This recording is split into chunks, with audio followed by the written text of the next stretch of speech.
Hey everyone, it's Trevor with eTrailer. Today we're going to take a look at the RV Rider from Hollywood racks on the back of our 2024 Toyota RAV4. Now this bike rack is going to primarily be used for heavier bikes, so you're looking at your mountain bikes with the bigger tires on them and those e-bikes. It's going to have an 80-pound capacity and it'll be able to work on as well the motorhomes, your flat-toed vehicles, and your fifth wheels. The only thing it couldn't go on is a travel trailer. That just means it's going to be really nice so that if you have a RAV4 and an RV, they can interchange independently. And it's also versatile in that it has adjusting slide trays as well in case you have a little bit longer bike or a little bit of a shorter bike as well. And with that adjustable slide trays as well, you also have an adjustable frame clamp too. It's for any of your step-through frames, because I know that's getting pretty popular with e-bikes as well. The only thing you'd probably want to stay away from is your carbon frame bikes, because that can cause them to warp a little bit. This bike rack also does have a tilt-away feature, but on our RAV4 today, this sits a little too close to the back hatch for us to even be able to get the hatch open even in the slightest amount.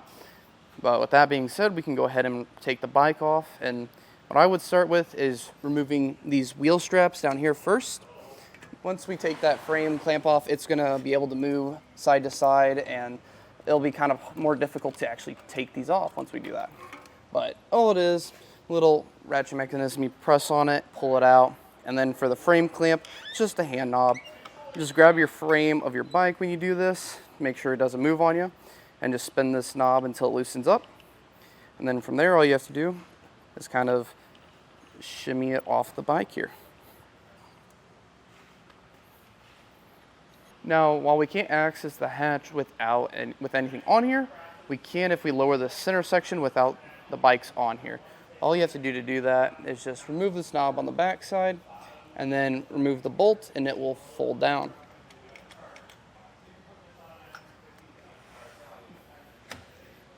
And with that out of the way, we can go ahead, open up the back, and we can jump back here now to get anything we need, or before we put the bikes back up, we can take a rest in the back seat. Now for some measurements here. So from the rear of the vehicle to the closest part to our bumper, we're looking at just a little under 4 inches. And as for the ground clearance here, we're looking at little under 10 inches for that. So this should be able to fit on your Toyota RAV4 pretty easily. It might be a little close, but it's not going to hit anything, so we're good in that regard. For some measurements, so for the bumper to the closest point, we're looking at a little under 4 inches. And from our bumper to the closest outside edge, it's going to be about 25.5 inches. So that's going to add an extra 25.5 inches to the back of our vehicle.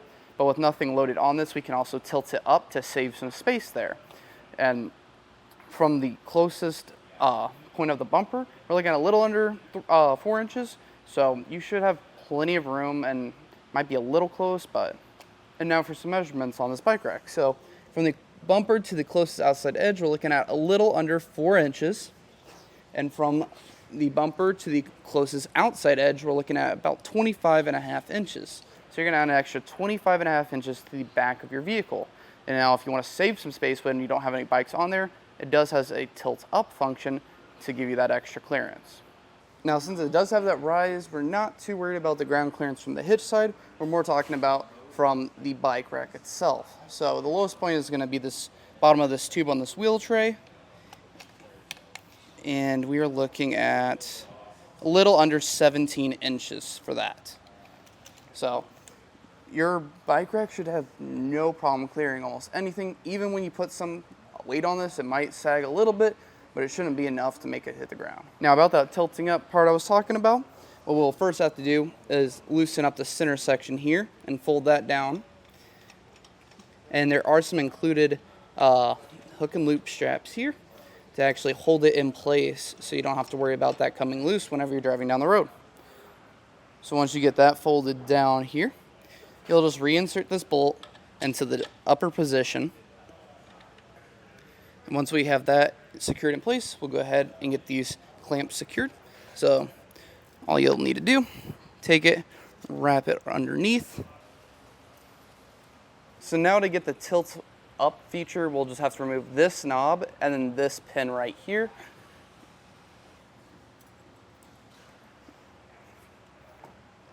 Now with all that tightened down, all you have to do is reinsert your pin. And with that in place, you're fully tilted up and you're ready to hit the road. We can double check those measurements. And from bumper to the outside, we are looking at about 11 inches. And from bumper to the closest, we are looking at about 1 inch. Now this is going to fit any standard 2x2 inch hitch receiver. And it's also going to come included with a 5/8 anti-rattle pin. And that was a look at the Hollywood Racks RV Rider on the back of our 2024 Toyota RAV4. My name's Trevor, and thank you for watching.